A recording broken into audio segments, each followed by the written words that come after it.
Go. Your food forest is so beautiful. How will Mountain Rose Herbs help you?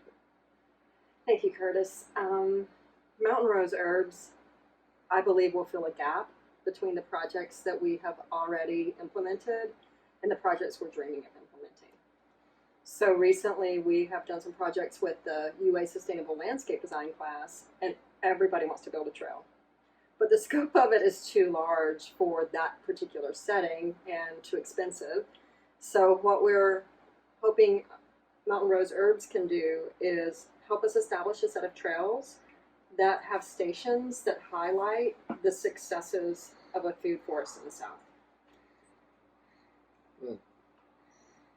Really, really good. Very good. Much better than Fig Newton. So tell me how these came to be and how you came to grow them. Figs are a long tradition in the southern community.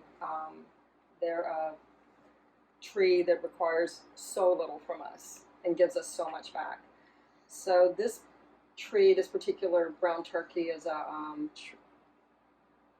tree right outside my office door, and it was planted on the property about 10 years ago. Super productive. We never fertilize it. The leaves actually you can use to make a tea for blood sugar. They're full of magnesium. And it was actually the first tree that was here. I would say it was the anchor for the food forest that developed later. After the tornado of 2011, that's when the food forest really started taking hold, because we had a landscape that was a blank palette after the tornado of 2011. What pollinates it? Actually, wasps.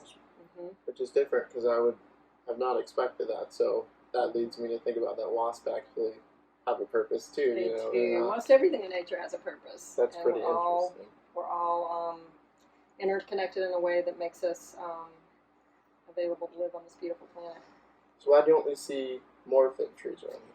Great question. So when you talk to people, mostly they will have a memory of their grandparents having a fig tree. And this is one of the projects at Alberta Orchard Wellness, is we're trying to encourage people to plant simple food and herbs in their yard so that they have access to fresh food. So in a place like Tuscaloosa, Alabama, we're often challenged to come across fresh foods.